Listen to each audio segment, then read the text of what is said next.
Live India 24 channel में आप सभी का बहुत बहुत स्वागत है। आइए सुनते हैं मुंशी प्रेमचंद जी द्वारा लिखित उपन्यास सेवा सदन का भाग 39। प्रभाकर राव सदन से बोले, आप तो शर्मा जी के परम भक्त मालूम होते हैं। सदन ने कहा, मैं उनका भतीजा हूँ। प्रभाकर राव बोले, ओहो, तब तो आप अपने ही हैं। कहिए, शर्मा जी अच्छे तो हैं? वे तो दिखाई नहीं दिए। सदन बोला, अभी तक तो अच्छे हैं, पर आपके लेखों का यही तार रहा तो ईश्वर जाने उनकी क्या गति होगी। आप उनके मित्र होकर इतना द्वेष कैसे करने लगे? प्रभाकर राव ने कहा, द्वेष? राम राम, आप क्या कहते हैं? मुझे उनसे लेश मात्र भी द्वेष नहीं है। आप हम संपादकों के कर्तव्य को नहीं जानते। हम पब्लिक के सामने अपना हृदय खोलकर रखना अपना धर्म समझते हैं। अपने मनोभावों को गुप्त रखना हमारे नीति शास्त्र में पाप है। हम न किसी के मित्र हैं, न किसी के शत्रु। हम अपने जन्म के मित्रों को एक क्षण में त्याग देते हैं और जन्म के शत्रुओं के एक क्षण में गले मिल जाते हैं। हम सार्वजनिक विषय में किसी को क्षमा नहीं करते, इसलिए कि हमारे क्षमा करने से उनका प्रभाव और भी हानिकारक हो जाता है। पद्मसेन मेरे परम मित्र हैं और मैं उनका हृदय से आदर करता हूँ। मुझे उन पर आक्षेप करते हुए हार्दिक वेदना होती है। परसों तक मेरा उनसे केवल सिद्धांत का विरोध था, लेकिन परसों ही मुझे ऐसा प्रमाण मिले हैं जिससे विदित होता है कि उस तरमीम के स्वीकार करने में उनका कुछ और ही उद्देश्य रहा है। आपसे कहने में कोई हानि नहीं है कि उन्होंने कई महीने हुए सुमनबाई नाम के वेश्या को गुप्त रीति से विधवा आश्रम में प्रविष्ट करा दिया और लगभग एक मास से उसकी छोटी बहन को इसी में ठहरा दिया है। मैं अब भी चाहता हूँ कि मुझे गलत खबर मिली हो, लेकिन मैं शीघ्र ही किसी और नियत से नहीं तो इसका प्रतिवाद करने के लिए ही इस खबर को प्रकाशित कर दूंगा। सदन ने कहा, यह खबर आपको कहाँ से मिली? प्रभाकर राव बोले, इसे मैं नहीं बता सकता, लेकिन आप शर्मा जी से कह दीजिएगा कि यदि उन पर मिथ्या दोषारोपण हो तो मुझे सूचित कर दें। मुझे यह मालूम हुआ है कि इस प्रस्ताव के बोर्ड में आने से पहले शर्मा जी हाजी हाशिम के यहाँ नित्य जाते थे। ऐसी अवस्था में आप स्वयं देख सकते हैं कि मैं उनकी नीयत को कहाँ तक निष्प्रश्य समझ सकता हूँ। सदन का क्रोध शांत हो गया। प्रभाकर राव की बातों ने उसे वशीभूत कर लिया। वह मन में उनका आदर करने लगा और कुछ इधर उधर की बातें करने के बाद घर लौट आया। उसे अब सबसे बड़ी चिंता यह थी कि क्या शांता सचमुच आश्रम में लाई गई है। रात्रि को भोजन करते समय उसने बहुत चाहा कि शर्मा जी से उस विषय में कुछ बातचीत करे, पर साहस ना हुआ। सुमन को तो विधवा आश्रम में जाते उसने देखा ही था, लेकिन अब उसे कई बातों का स्मरण करके जिनका तात्पर्य और अब तक उसकी समझ में ना आता था, शांता के लाए जाने का संदेह भी होने लगा। वह रात भर विकल रहा। शांता आश्रम में क्यों आई है? चाचा ने उसे क्यों यहाँ बुलाया है? क्या उमानाथ ने उसे अपने घर में नहीं रखा? इसी प्रकार के प्रश्न उसके मन में उठते रहे। प्रातःकाल वह विधवा आश्रम वाले घाट की ओर चला कि अगर सुमन से भेंट हो जाए तो उससे सारी बातें पूछूं। उसे वहां बैठे थोड़ी ही देर हुई थी कि सुमन आती दिखाई दी। उसके पीछे एक और सुंदरी चली आती थी। उसका मुख चंद्र घूंघट में छिपा हुआ था। सदन को देखती ही सुमन ठिठक गई। वह इधर कई दिनों से सदन से मिलना चाहते थे।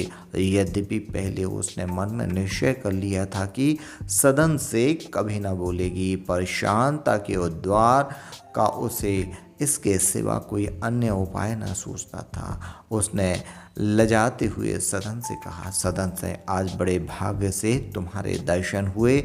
तुमने तो इधर आना ही छोड़ दिया। कुशल से तो हो? सदन झेंपता हुआ बोला, हाँ सब कुशल है। सुमन फिर बोली, दुबले बहुत मालूम होते हो, बीमार थे क्या? सदन ने कहा, नहीं, बहुत अच्छी तरह हूँ, मुझे मौत कहाँ। हम बहुधा अपने झेप मिटाने और दूसरों की सहानुभूति प्राप्त करने के लिए कृत्रिम भावों की आड़ लिया करते हैं। सुमन ने कहा, चुप रहो, कैसा अपशगुन मुंह से निकालते हो। मैं मरने की मनाती तो एक बात थी जिसके कारण यह सब हो रहा है। इस रामलीला की कैकई मैं ही हूँ। आप भी डूबी और दूसरों को भी अपने साथ ले डूबी। खड़े कब तक रहोगे, बैठ जाओ। मुझे आज तुमसे बहुत सी बातें करनी है। मुझे क्षमा करना, अब तो मैं भैया कहूँगी।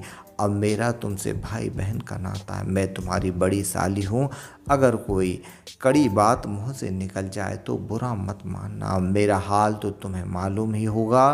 तुम्हारे चाचा ने मेरा उद्धार किया और अब मैं विधवा आश्रम में पड़ी अपने दिनों को रोती हूँ और सदा रोऊंगी। उधर 1 महीने से मेरी अभागनी बहन भी यहाँ आ गई है।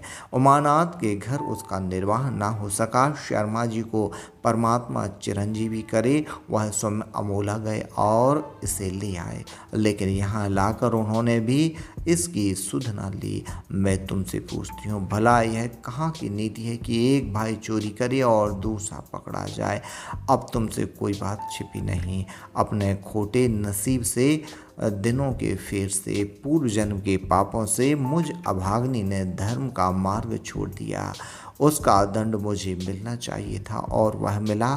लेकिन इस बेचारी ने क्या अपराध किया था कि जिसके लिए तुम लोगों ने इसे त्याग दिया? इसका उत्तर तुम्हें देना पड़ेगा। देखो, अपने बड़ों की आड़ मत लेना। यह कायर मनुष्य की चाल है। सच्चे हृदय से बताओ, यह अन्याय था कि नहीं?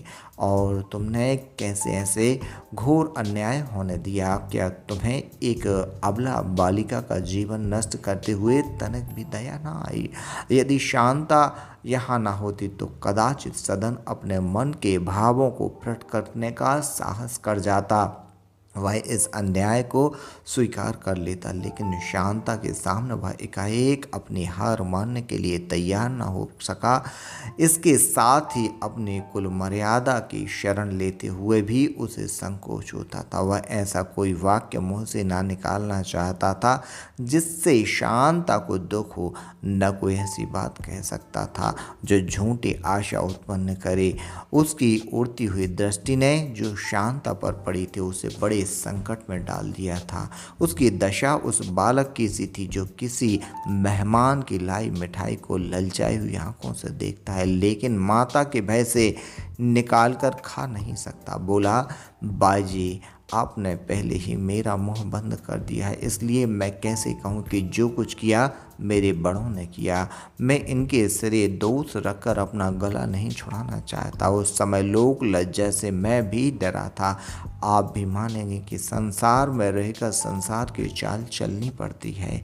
मैं इस अन्याय को स्वीकार करता हूँ, लेकिन वह अन्याय हमने नहीं किया, वरन उस समाज ने किया है जिसमें हम लोग रहते हैं। सुमन बोली, भैया तुम पढ़े लिखे मनुष्य हो, मैं तुमसे बातों में नहीं जीत सकती। जो तुम्हें उचित जान पड़े वह करो। अन्याय अन्याय ही है, चाहे कोई एक आदमी करे या सारी जाति। दूसरों के भय से किसी का अन्याय नहीं करना चाहिए। शांता यहाँ खड़ी है, इसलिए मैं उसके भेद नहीं खोलना चाहती, लेकिन इतना अवश्य कहूँगी कि तुम्हें दूसरी जगह धन, सम्मान, रूप, गुण सब मिल जाए, पर यह प्रेम न मिलेगा। अगर तुम्हें जैसा इसका हृदय भी होता तो यह आज अपनी नई ससुराल में आनंद से बैठी होती, लेकिन केवल तुम्हारे प्रेम ने उसे यहाँ खींचा। सदन ने देखा कि शांता की आंखों से जल बहकर उसके पैरों पर गिर रहा है। उसका सजल प्रेम त्रसित हृदय शोक से भर गया। अत्यंत करुण स्वर में बोला, मेरी समझ में नहीं आता कि क्या करूं। ईश्वर साक्षी है कि दुख से मेरा कलेजा फटा जाता है। सुमन ने कहा, तुम पुरुष हो, परमात्मा ने तुम्हें शब्द शक्ति दी है। सदन बोला, मुझ में जो कुछ कहिए करने को तैयार हूँ। सुमन ने कहा, वचन देते हो? सदन बोला, मेरे चित्त की जो दशा हो रही है वह ईश्वर ही जानते हो, मुँह से क्या कहूँ। सुमन ने कहा, मर्दों की बातों पर विश्वास नहीं आता। यह कहकर सुमन मुस्कुराई। सदन ने लज्जित होकर कहा, अगर अपने वश की बात होती तो अपना हृदय निकाल कर आपको दिखाता। यह कहकर उसने दबी हुई आंखों से शांता की ओर ताका। सुमन ने कहा, अच्छा तो आप इसी गंगा नदी के किनारे शांता का हाथ पकड़कर कहिए कि तुम मेरी स्त्री हो और मैं तुम्हारा पुरुष हूँ, मैं तुम्हारा पालन करूँगा। सदन में आत्मिक बल ने जवाब दे दिया। वह बगलें झाँकने लगा, मानो अपना मुँह छिपाने के लिए कोई स्थान खोज रहा है। उसे ऐसा जान पड़ा कि गंगा मुझे छिपाने के लिए बड़ी चली आती है। उसने डूबने हुए मनुष्य की भांति आकाश की ओर देखा और लज्जा से आंखें नीचे किए रुक रुक कर बोला, सुमन, मुझसे इसके लिए सोचने का अवसर दो। सुमन ने नम्रता से कहा, हाँ, सोच कर निश्चय कर लो, मैं तुम्हें धर्म संकट में नहीं डालना चाहती। यह कहकर वह शांता से बोली, देख, तेरा पति तेरे सामने खड़ा है, तुझसे जो कुछ कहते बना उससे कहा, पर वह नहीं पसीजता। वह अब सदा के लिए तेरे हाथ से जाता है। अगर तेरा प्रेम सत्य है और उसमें कुछ बल है तो उसे रोक ले, उससे प्रेम वरदान ले ले। यह कहकर सुमन गंगा की ओर चली गई। शांता भी धीरे धीरे उसके पीछे चली गई। उसका प्रेम मान के नीचे दब गया, जिसके नाम पर वह यजवीज दुख झेलने का निश्चय कर चुकी थी, जिसके चरणों पर वह कल्याण कल्पना में अपने को अर्पण कर चुकी थी, उसी से वह इस समय तन बैठी। उसने उसकी अवस्था को न देखा, उसकी कठिनाइयों का विचार न किया, उसकी पराधीनता पर ध्यान न दिया।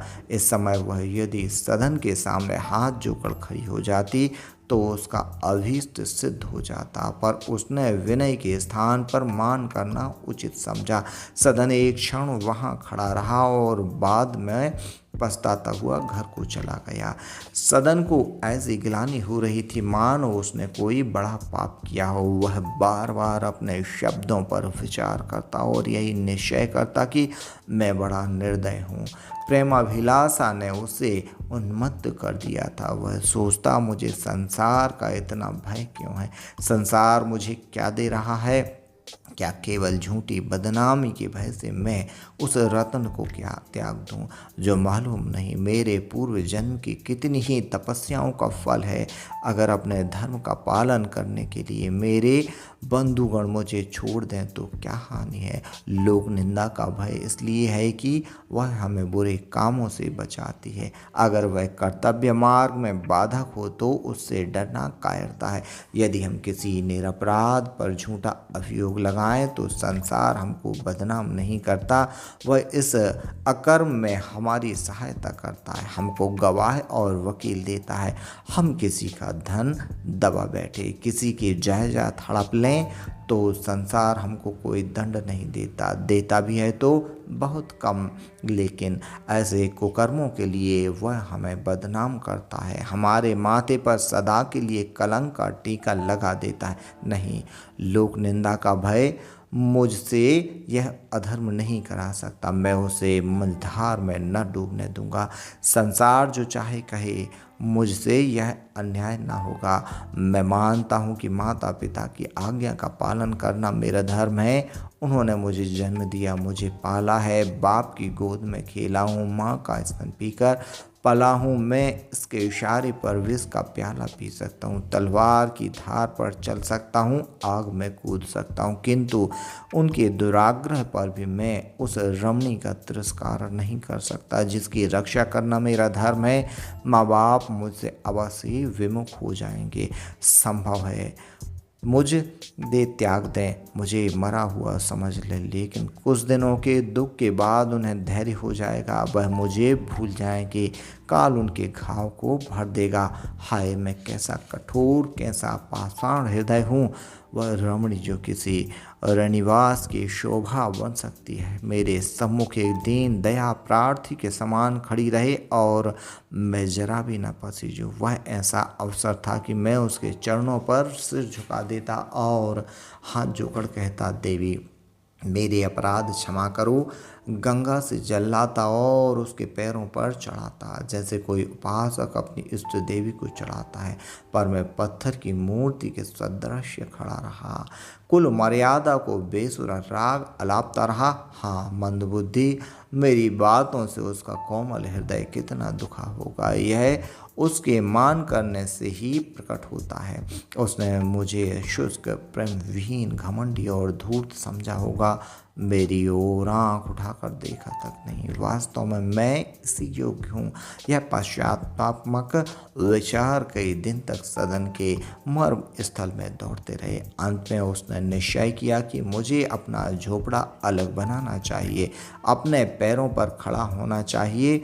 इसके बिना निर्वाह नहीं हो सकता। माँ बाप के घर का द्वार अब मेरे लिए बंद है, खटखटाने से भी न खुलेगा। चाचा मुझे आश्रय देंगे, लेकिन उनके यहाँ रहकर घर में बैर का बीज बोना अच्छा नहीं। माता पिता समझेंगे कि यह मेरे लड़के को बिगाड़ रहे हैं। बस मेरे लिए इसके सिवा कोई और उपाय नहीं कि अपने लिए कोई राह निकालूं। वह विचार करता कि चलकर अपनी लगाई हुई आग को बुझाऊं, लेकिन चलने के समय उसकी हिम्मत जवाब दे देती। मन में प्रश्न उठता, किस बिरते पर घर कहाँ है। सदन नित्य इसी चिंता में डूबा रहता कि इस सूत्र को कैसे सुलझाऊं। उसने सारे शहर की खाक छान डाली।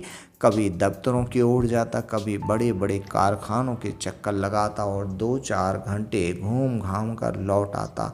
जीवन अब तक सुख भोग में बीता था। उसने नम्रता और विनय का पाठ न पढ़ा था। अभिमान उसके रोम रोम में भरा हुआ था। रास्ते चलता तो अकड़ता हुआ अपने सामने किसी को कुछ नहीं समझता था। उसे संसार का कुछ अनुभव ना था। वह नहीं जानता था कि दरबार में बहुत सिर झुकाने की आवश्यकता है। यहाँ उसी की प्रार्थना स्वीकार होती है जो पत्थर के निर्दय चौखटों पर माथा रगड़ना जानता है, जो उद्योगी है, निपुण है, नम्र है, जिसने किसी योगी के सदृश अपने मन को जीत लिया है, जो अन्याय के सामने झुक जाता है, अपमान को दूध के समान पी जाता है, और जिसने आत्माभिमान को पैरों तले कुचल डाला है।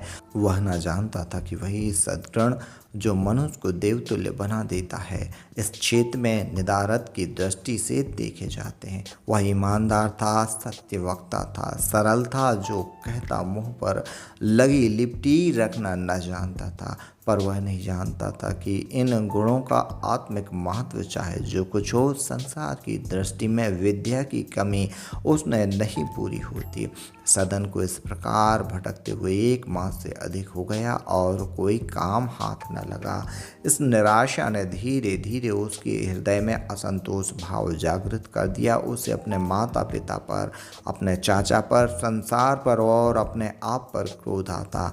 कभी थोड़े ही दिन पहले स्वयं फिटन पर सैर करने निकला था, लेकिन अब किसी फिटन को आते देखकर उसका रक्त खौलने लगता था। वह किसी फैशनेबल मनुष्य को पैदल चलते पाता तो अदब दबाकर उसके कंधा मिलाकर चलता और मन में सोचता कि यहाँ जरा भी नाक भौं सिकोड़ने तो सबकी खबर लूँ। बहुधा वह कोचवानों के चिल्लाने की परवाह ना करता, सबसे छेड़छाड़ लड़ना चाहता था। ये लोग गाड़ियों पर सैर करते हैं, कोट पतलून डालकर बन ठन कर हवा खाने चले जाते हैं, और मेरा कहीं ठिकाना नहीं। घर पर जमींदारी होने के कारण सदन के सामने जीविका का प्रश्न कभी ना आया था, इसलिए उसने शिक्षा की ओर विशेष ध्यान न दिया था। पर अकस्मात जो यह प्रश्न उसके सामने आ गया तो उसे मालूम होने लगा कि इस विषय में सर्वथा असमर्थ हूँ। यद्यपि उसने अंग्रेजी न पढ़ी थी, पर इधर उसने हिंदी भाषा का अच्छा ज्ञान प्राप्त कर लिया था। वह शिक्षित समाज को मातृभाषा में अश्रद्धा रखने के कारण देश और जाति का विरोधी समझा था। उसे अपने सच्चरित्र होने पर भी घमंड था। जब से उसके लेख जगत में प्रकाशित हुए थे, वह अंग्रेजी पढ़े लिखे आदमियों को अनादर की दृष्टि से देखने लगा था। यह सब